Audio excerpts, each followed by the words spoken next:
시청자 여러분, 지난 주말과 주일에도 주 안에서 평안하셨습니까?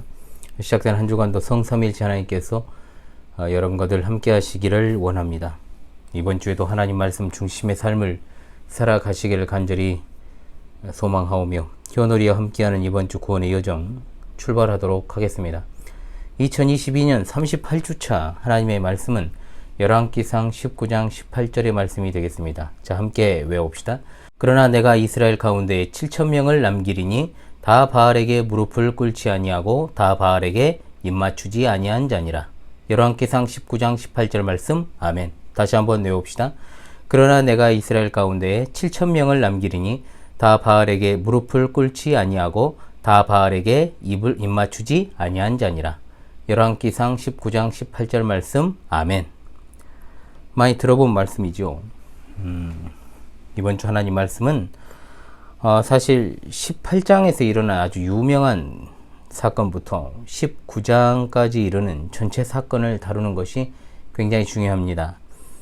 이번 주 하나님의 말씀을 해설하는 것만큼 중요한 것이 이 부분에 있어서의 굉장히 일반적으로 자행되어 오던 해석을 바로잡고 올바르게 이 부분을 이해하는 것이 중요하기 때문에 그런 측면에서 오늘 19장 18절의 말씀은 이 부분의 대표적인 말씀이자 결론의 말씀으로 제가 선정을 한 것이지 이 말씀에 대한 해설만 하는 것을 원칙으로 하지 않았습니다.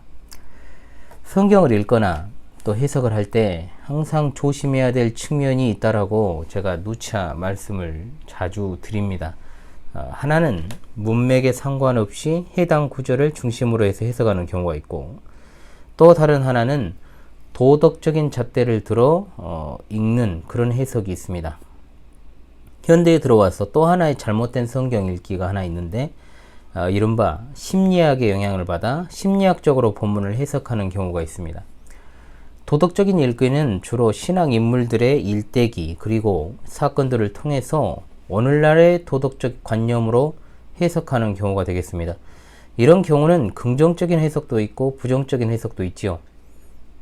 즉 신앙 인물을 도덕적인 잣대에 놓고 또 그를 부정적으로 해석을 한다거나, 또는 반대로 어떤 그의 도덕적인 측면을 칭송하면서 그것을 본받아야 할 모본으로 보고 해석하는 경우가 있습니다.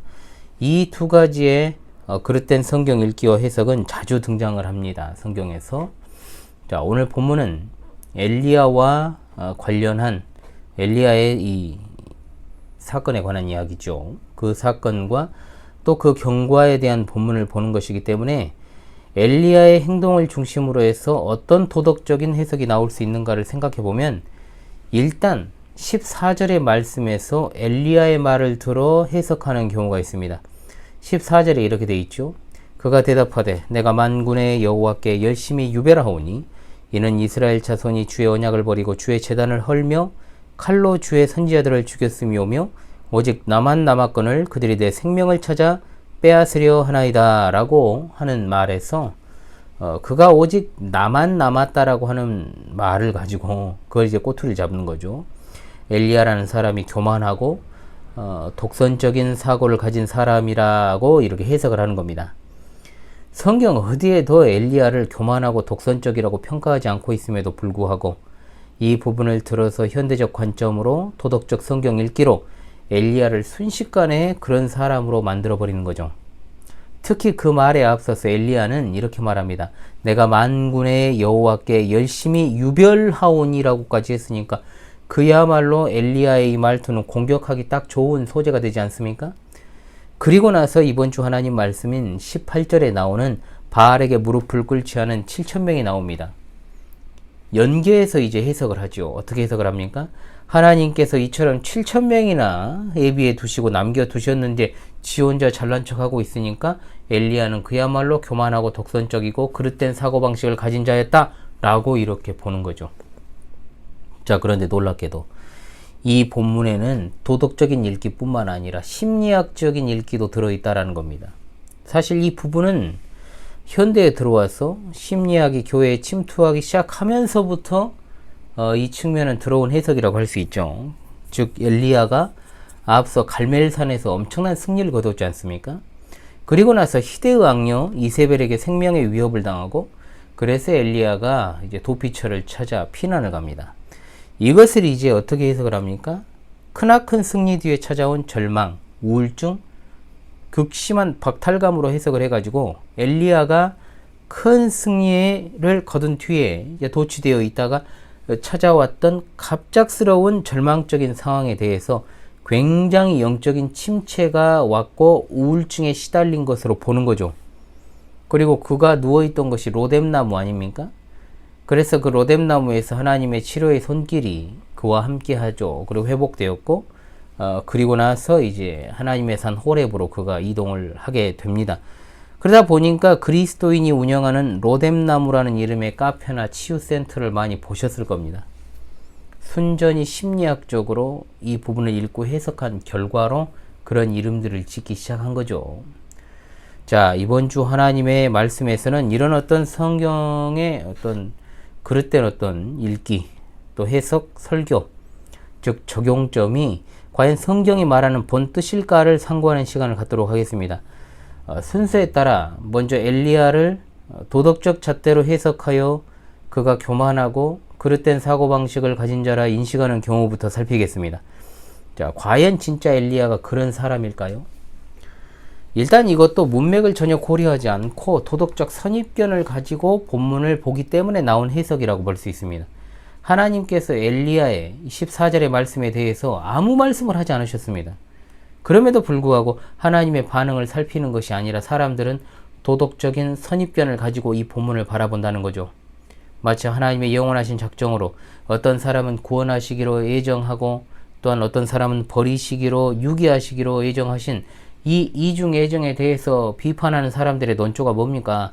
왜 자비로운 하나님께서 누군가를 버리실 수 있는가 하는 자체 모순을 가지고 있다라고 보는 문제 때문입니다. 그런 사람들은 마치 자기가 하나님보다 더 자비롭다라고 말하는 것과 같습니다. 그래서 제가 항상 하는 말 있죠. 네가 하나님 해라 그러면. 제가 그 말 자주 했죠, 여러분. 이것도 마찬가지입니다. 이 부분에서 엘리야가 교만하다라고 주장하는 사람들은 본인들이 하나님보다 더 경건하다라고 주장한 것과 같습니다. 교만이 뭡니까? 피조물이 창조주 하나님을 업신여기는 것이 교만 아닙니까? 그런데 어디에 엘리야가 교만하다고 나오며 교만하다고 추정할 수 있는 근거라도 있습니까? 없습니다. 성경을 굉장히 바르게 읽는 것이 그래서 중요한 겁니다. 교만하다고 추정하는 가장 큰 이유가 오직 나만 남았다라고 그가 이야기한 것에서 도출한 결과죠. 말 그대로 그가 천하 유아 독존을 주장했다는 것 아닙니까? 일단은 말도 안 되는 소리입니다. 왜냐하면 첫째로 진짜로 이스라엘에서 엘리야는 유일한 선지자였습니다. 교만이 아니고 그가 유일하다라는 말은 팩트라 이 말입니다. 그 당시 엘리야를 제외하고 활동하는 선지자가 하나도 없었다라는 것은 역사가 증명하고 성경이 증명합니다. 북이스라엘 왕이 전반적으로 다 악했습니다마는 그 중에서 악한 왕을 뽑으라면 킹 오브 킹이 누굽니까? 아하방 아닙니까? 이 사람은 북이스라엘에 그동안 지켜주오던 우상 숭배의 패러다임을 바꾼 사람입니다. 지금까지 이스라엘 왕들의 패턴이 무엇입니까? 북왕국의 초대 왕이었던 여로보암이 행한 길로 따라가는 것. 그러면서 하나님을 섬긴다라고 말하면서 금송아지를 섬기는 거였죠. 그런데 아합 시대부터는 노골적으로 어떻게 했습니까? 가나안의 농경신이었던 바알을 직접적으로 섬기는 거, 숭배하는 일이 이제 쉽게 말하면 이제 우상 숭배의 일대 전환점이 이루어졌다 이 말입니다. 아주 대놓고 우상 숭배가 노골화 되었다라는 것이죠. 혼합주의 신앙이었다가 아예 대놓고 이제 신을 갈아타버렸다 이 말입니다. 쉽게 말하면. 이해되십니까, 여러분? 그리고 히데의 악녀였던 이세벨이 또 아합의 아내로서 우상 숭배를 진두지휘했죠. 그녀가 가져온 우상이 가나안에 쉽게 말하면 이제 그 농경신이었던 바알과 아세라를 섬기는 그 신앙을 갖다가 왕국 전체에 퍼뜨리기 시작한 것 아닙니까? 그러니까 이 시대는 그야말로 선지자들이 다 괴멸된 시대고 실제로 이세벨이 이스라엘의 선지자들의 씨를 말렸습니다. 오죽하면 오바댜가 100명의 선지자들을 숨겨주면서 50명씩 먹을 것을 준 18장의 13절의 내용이 나오죠. 즉 대놓고 활동하는 선지자가 적어도 엘리야 시대에는 없었다는 겁니다. 즉 이세벨에 의해서 선지자들이 다 죽고 그나마 오바댜로 인해서 목숨을 부지한 선지자들은 숨어있죠. 이런 상황에서 엘리야가 한 말입니다. 나만 남았다. 거짓말을 한 게 아니죠. 교만이 아니죠. 그런데 그것을 갖다가 교만하고 독선적인 사람으로 보는 것이 굉장히 심하지 않습니까? 왜 그렇게 자의적으로 해석을 하죠? 현대 교회 목회자들이 왜 그렇게 세상 잘난 듯한 행태로 함부로 설교를 하는지 모르겠어요. 겸손이라는 미덕은 찾아보기 힘든, 모든 것을 마치 초월한 듯이 강단에서 거드름 피우고 있는 꼴을 보고 있노라면 참 화가 납니다. 엘리야 선지자의 발바닥에 때도 미치지 못하는 수준을 가지고 있으면서 정말 왜 그러는지 알 수가 없다는 거죠. 그리고 19장에 와서는 그 남아있던 100명의 선지자도 남아있지 않았기 때문에 엘리야가 이 말을 했을 가능성이 굉장히 큽니다. 어찌되었든 그 선지자들이 다 죽임을 당했거나 아니면 활동할 수 없는 상황에 처했기 때문에 엘리야의 말은 분명 사실이었다, 이 말입니다. 또 하나, 7,000명이나 남겨두신 사실을 가지고 엘리야가 교만한 말을 했다, 아나무인적인 어떤 발언을 했다라는 식으로 이야기해서도 안 됩니다. 왜냐하면 하나님께서 7,000명을 남겨두셨다라는 말씀을 하실 때도 이것은 지금 내가 엘리야 네 말고도 7,000명을 내가 어디다가 숨겨두었다, 이 말이 아니에요. 이런 식으로 보통은 보고 해석을 하는 거죠. 이 말은 미래에 될 일을 이야기하신 것입니다. 전에도 제가 말씀을 드렸죠. 앞으로 어떤 상황이 닥칠 때 그때를 대비해서 내가 7,000명을 남길 것이라고 지금 말씀을 한 겁니다. 예언적으로. 오늘 본문 말씀인 18절에 앞선 15절로 17절의 말씀의 내용이 무엇입니까? 이후에 일어날 일들에 대해서 분명히 하나님께서 예언하는 내용입니다. 다메섹에 가서 하사엘에게 기름을 부어 아람의 왕이 되게 하고, 님시의 아들 에후에게 기름을 부어 이스라엘의 왕이 되게 하고, 아벨 무홀라 사바스의 아들 엘리사에게 기름을 부어 너, 즉 엘리야의 뒤를 잇게 하라, 이렇게 말씀을 하시지 않습니까? 하사엘의 칼을 피하는 자를 에후가 죽이고 에후의 칼을 피하는 자를 엘리사가 죽이리라고 하신 미래의 하나님께서 행하실 심판에 대해서 예언하는 내용입니다. 즉 그 심판의 날이 이를지라도 내가 이스라엘 가운데 바알에게 무릎 꿇지 않은 자 7,000명을 남길 것이다 라고 말씀을 한 겁니다. 이것이 바로 성경에 자주 등장하는 남은 자 사상 아니겠습니까? 다 심판하시는 것이 아니라 하나님께서는 남은 자를 살리신다라는 뜻입니다. 대표적인 말씀이 이사야 6장 13절, 그 중에 10분의 1이 아직 남아있을지라도 이것도 황폐하게 될 것이나 밤나무와 상소리나무가 배임을 당하여도 그 그루터기는 남아있는 것 같이 거룩한 씨가 이 땅에 그루터기니라 하시더라. 아멘. 저도 이 7,000명을 그릇되게 사용하는 목회자 밑에서 한때 신앙생활을 했습니다. 이 인간은 인간이라고 하겠습니다. 이 인간은 이 숫자를 이용해서 계속해서 교회 확장을 시도했습니다. 그것을 바알에게 무릎 꿇지 않은 7,000명을 우리 교회에 보내주시고, 또 좌석 1,000개를 가진 예배당을 주시라고 천석 비전을 이야기하며 기도를 시켰습니다. 초근이 없는 인간이었죠. 연말에 숫자 노름하면서 이번 연도에는 몇 명을 넘겼습니다 라고 박수를 치고 떠들고 그렇게 하면서 뭐 목표를 달성했다라고 하면서 좋아하는 꼴이라니 참 목회자만 좋은 거지 성도들은 영혼부터 호주머니까지 싹싹 털려서 정말 빈궁하게 살아감에도 불구하고 목회자 내외를 위해서 얼마나 물질과 노동을 강요받았는지 모릅니다. 상담을 하려 쳐도 빈손으로 할 수가 없었어요. 이상한 교파교단 이야기가 아닙니다. 제가 어떤 사이비 교단에 속해 있던 게 아니고요. 제가 속한 교단 목회자예요. 지금 제가 거기에서 목회자 후보생 고시를 봤으니까 사이비 교주 이야기가 아닙니다. 지금 정통 교단에서 버젓이 그런 목회자가 있었다는 겁니다. 얼마나 웃깁니까 여러분.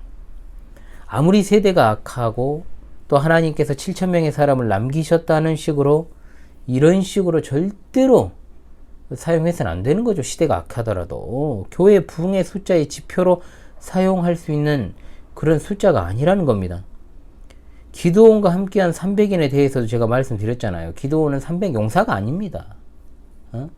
그리고 그것은 분명히 하나님께서 줄이고 또 줄여서 절대로 자신들의 힘으로 구원을 이루어냈다라고 할 수 없을 정도의 숫자.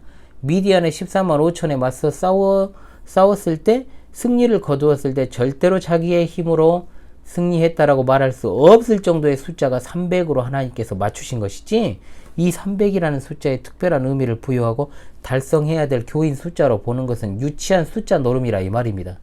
이런 어떤 유치한 행태에, 천박한 행태에 속으면 안 되지요. 아무리 암울한 시대라고 할지라도, 하나님의 심판의 칼날이 지나간다고 할지라도 하나님께서는 자신의 남은 자, 택한 자를 보존하신다라는 것입니다. 이 더럽고 패역한 세대 가운데서 남아있는 자들이 아니고 하나님의 심판 후에도 여전히 남아있는 자들이 있다는 겁니다. 즉 미래적 측면이라는 거예요. 즉 이 말씀은 어떤 식으로 봐도 소위 말해 엘리야를 까는 말씀이 될 수 없다. 진짜 암울한 시대상을 지금 이야기하고 있는 겁니다. 그럼에도 불구하고 정말로 담대한 신앙을 가졌던 불꽃 같은 한 선지자를 통해서 우리가 어떤 환경에 놓여 있어도 그 환경이 우리에게 두려움을 가져다 줄 수 없다라는 것을 가르치십니다. 그 참혹한 상황 속에서 하나님께 대해서 엘리야가 내가 제일 잘났어, 내 열심히 특별해요, 이렇게 말한 게 아니고 비통한 심정으로 하나님께 자기의 이런 상황을 고한 것입니다. 어디 그런데 감히 엘리야를 까고 있어요. 교만을 운운합니까? 그런 말 하는 자가 사실은 교만한 겁니다. 그리고 이제 엘리야가 마치 승리 뒤에 갑작스럽게 영적 침체가 오고 우울증이 왔다는 식으로 해석하는 것에 대해서 잠깐 살피겠습니다.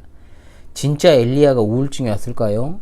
엘리야의 낙담, 절망, 좌절과 같은 심리 상태에 집중하고 있는 본문일까요? 그러면 당연히 결론은 뭐가 돼야 됩니까? 심리적인 회복이 결론으로 나와야 되죠. 그런데 이 본문의 주제는 그것이 아닙니다. 하나님께서 여전히 엘리야를 사용하셔서 어떤 일을 행하실 것인지에 대해서 집중하고 있다는 겁니다. 하나님께서 여기에서 현현하시지 않습니까? 강한 바람, 지진, 불 가운데도 계시지 아니하고 불 후에 세미한 소리가 있다라고 했습니다. 그리고 앞으로 있을 일에 대한 애언이 나오지요. 심리적으로 불안정한 상태에 있는 사람을 어떻게 하나님께서 회복시키느냐가 아니고 하나님께서 어떻게 이스라엘을 심판하실 것인가. 그리고 그 가운데서 엘리야의 역할은 뭔가, 이겁니다. 엘리야의 심리 상태가 본문의 주제가 아니라는 거예요. 언제나 성경을 해석할 때는 성경의 원저자이신 하나님의 의도가 어떤 것인지를 알고 해석을 해야죠. 지금 이거 뒤바뀌어 버렸잖아요. 성경을 읽는 독자가 어떻게 이 본문을 해석하느냐, 이것이 중심이 되어버립니다. 자기의 정황에 맞춰서 아주 심각한 세대와 세태가 되어버린 것입니다. 엘리야의 낙심과 하나님이 그를 회복시키셨다. 이거는 사실 현대적인 관점에서는 듣기 좋을지 몰라도 미안하지만 이 본문과는 상관없이 새롭게 만들어낸 주제다 이 말입니다. 주제와 적용이다. 성경을 이렇게도 볼 수 있고 저렇게도 볼 수 있는 겁니까? 만약에 그런 식으로 주장을 하는 사람들에게 또 한마디 제가 하겠습니다. 그러니까 네가 하나님 하라고, 이놈아. 응? 뭐하러 교회에 있니? 네 마음대로 성경을 볼 거면. 그 다음에 성공 뒤에 찾아온 우울증이나 공허감. 자, 이런 것은 현실에 많이 있죠, 여러분. 그렇지 않습니까? 돈을 벌기 위해서 청춘을 다 쏟아부었고, 어떤 성공한 사업가들의 이야기죠. 돈은 벌 만큼 벌어서 남부럽지 않게 되었는데 어느 순간 이제 목표를 달성하니까 의욕이 상실이 되고 별로 이제 모든 것을 쥐고 있기보다는 내려놓게 되었다. 그리고 남에게 베풀고 살기로 했다. 굉장히 진부한 스토리 같지만 실제로 많이 있습니다. 이런 사례들이. 그럼 엘리야도 그런 걸까요? 이건 두 가지 측면으로 봐야 됩니다. 어찌되었든 앞선 갈멜산에서 엘리야가 대승리를 거두었습니다. 그런데 한편으로는 이 바알의 선지자들을 도륙을 했죠. 거짓 선지자들이나 우상 숭배하는 자들은 죽이라고 우리 하나님께서 명령하신 것은 사실이지만 한편으로 원수에게 자비를 베풀어야 한다는 말씀도 분명히 존재하는 것을 볼 때 엘리야의 두려움은 어떤 것입니까? 하나님이 주신 것이죠. 생명의 존엄성이 무엇인지를 깨닫도록 그도 생명을 잃을 수 있다는 것에 대한 두려움을 느끼게 하신 겁니다. 하나님께 섭리적으로. 그가 브엘세바에 이르러서 하룻길 정도를 광야로 들어가가지고 로뎀나무 아래서 죽기를 하나님 앞에 청하다가 잠들었을 때 천사가 돌봐줍니다. 그리고 숯불에 구운 떡과 물 한 병을 마시고 힘을 얻어 40주야를 걸어서 호렙산에 도착해서 굴에 머물게 되지요. 죽음을 두려워했다고 하는 것을 보고 그가 영적인 침체에 빠졌다라고 함부로 해석하면 안 됩니다. 자, 말씀드렸습니다. 하나는 생명의 존엄성을 깨닫게 하시기 위해서 하나님께서 두려움을 주셨다. 또 하나는 그럼 뭘까요? 바알의 선지자들을 죽였음에도 불구하고 여전히 이세벨을 통한 이스라엘의 폐역이 남아있으니까 낙담을 한 겁니다. 성공 뒤에 오는 낙심과 공허함이 아니라는 겁니다. 그러나 한 번도 영적 침체에 빠진 적이 없습니다. 시종일관 하나님만 붙잡고 있던 사람이 엘리야입니다. 절대적으로 하나님만 의존하는 그를 영적 침체에 빠졌다라고 보아서는 안 됩니다. 영적 침체는 죄니까요. 홀로 남아 선지자로서 사역을 열심히 했음에도 함부로 침체하는 거 아닙니다. 성도 여러분. 그런 말 하면 안 돼요. 나중에 그 이야기도 좀 하겠습니다만은 홀로 남았습니다. 그리고 선지자로서의 사역을 열심히 했습니다. 그런데 이스라엘을 아무리 봐도 돌이킬 가망성이 없는 겁니다. 그래서 그가 낙심을 하고 고독함을 느낀 거죠. 하나님을 사랑하는 열심 때문에 그가 그렇게 된 것이지 무슨 놈의 성공 뒤에 찾아오는 낙심? 영적인 침체 아니에요. 뭐 눈에는 뭐만 보인다고? 자기가 그러면 다 그런 줄 알아. 아닙니다. 생명의 존엄성을 깨닫게 하신 하나님, 그리고 끝없는 이스라엘의 하나님에 대한 불순종에서 찾아오는 고독, 좌절. 목회자가 아무리 열심과 성심으로 양을 돌봐도 변화되지 않는 양의 영적인 상태를 보며 깨닫는 것. 이건 우울증이 아닙니다, 여러분. 어떻게 우울증입니까, 그게? 영적 침체가 왜 옵니까? 사람이니까. 홀로 정말로 고군분투해도 안 되니까 지치고 양들이 하나님보다 세상을 사랑하고 사람을 사랑하고 하는 것 때문에 정말로 이 경건한 질투, 이것이 이제 올라오는 거죠. 이것 때문에 힘든 거지. 제가 예전에 내가 사는 이유에 대해서도 말씀을 드렸죠. 이 정말 하나님을 사랑하는 것으로부터 오는 질투심이 굉장히 강하게 든다라고 했습니다. 목회가 무슨 생각대로, 자기 생각대로 안 된다고 영적 침체가 옵니까? 양들이 말을 안 듣는다고 우울증이 온다고요? 참 웃기는 소리죠, 그건. 없던 병도 만드는 시대가 되었습니다. 실제로 정신적인 병들이 많습니다만 제가 볼 때 심리학이 교회를 비롯해가지고 사회 전반을 지배하고 있습니다. 소위 사이코 전성시대라고 할 수 있을 정도의 세태 변화가 아닌가. 얼마나 드라마나 이런 것도 사이코 천지였습니까? 사실은 정상이 아닌 것들이 나와가지고 정상인들과 계속해서 합을 맞추는 그런 드라마들을 자꾸만 사람들에게 세뇌를 시키고 있지요. 자, 그리고 요즘 정말 제가 듣기 싫은 단어가 있습니다. 트라우마라는 단어. 저는 안 쓰잖아요, 그거. 트라우마. 아주 그냥 어린 애들부터 어른 애들까지 무슨 놈의 트라우마가 있다. 아주 듣기 싫어 죽겠는데.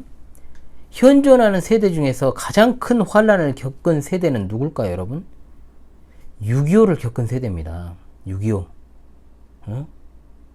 그런데 그분들이 무슨 다 심리학 치료받았습니까? 그런 엄청난 환란을 겪은 분들이, 제가 그렇다고 해서 그분들의 어떤 상처와 아픔을 갖다 공감하지 못한다는 게 아닙니다. 이걸 여러분 잘 기억하십시오. 원칙적인 이야기를 하고 있어요. 그런 엄청난 환란을 겪은 분들이 대한민국을 이렇게 세웠습니다. 무슨 말이냐? 그분들이 인심이 없었느냐, 정이 없었느냐? 아니죠. 그 와중에 얼마나 열심히 노력을 했습니까? 얼마나 근면성실하게 살았습니까? 가정을 세우고 사회를 안정시키고 나라를 재건하는 주춧돌들이 다 되셨지 않습니까? 그런데 어디 할 것이 없어서 정말로 조금만 힘들어도 트라우마 운운하고 만들면 있는 거예요. 안 만들면. 어린 시절에 무슨 트라우마가 있다? 만들면 있죠. 그냥 넘어가도 될 일을 후벼 파서 굳이 쉽게 말하면은 건들지 않아도 될 것을 갖다가 후벼 파서 상처를 더 크게 만든다는 겁니다. 왜? 미친놈이 많아야지 정신 분석학이 득세를 할 거 아닙니까? 심리 테스트가 득세를 할 거 아니에요? 제가 조만간에 MBTI에 대해서도 한번 강의를 하겠습니다만은 어찌되었든 간에 그것도 다 이제 교회가 심리학에 물든 교회가 되었다라는 것을 증명하는 거죠. 어디 성경을 심리학적으로 해석을 하고 심리치료를 합니까? 교회에서. 하나님의 학교니까 교회가. 뭐 제 말이 틀린 건 아니죠. 하나님의 말씀은 하나님의 본 뜻을 아는 것으로 충분합니다. 하나님의 뜻을 아는 것으로 우리의 진정한 회복이 있게 되는 겁니다. 성령께서 해석자이십니다. 신실한 신앙의 선배들은 그렇게 성경을 해석하고 믿었고 순수한 신앙을 지켜왔습니다. 이것을 여러분들이 절대로 잊지 마시고요. 하나님의 말씀을 바르게 해석하고 적용하는 그런 여러분 되시기를 바랍니다. 다시금 이번 주 하나님 말씀을 외우면서 이 본문 전체에 걸친 뜻을 여러분들이 18장부터 19장을 잘 읽어보시면서요. 그 뜻을 잘 파악하시기를 바라겠습니다. 자, 함께 외우면서 마무리합니다. 그러나 내가 이스라엘 가운데에 7,000명을 남기리니 다 바알에게 무릎을 꿇지 아니하고 다 바알에게 입맞추지 아니한 자니라. 열왕기상 19장 18절 말씀. 할렐루야. 아멘.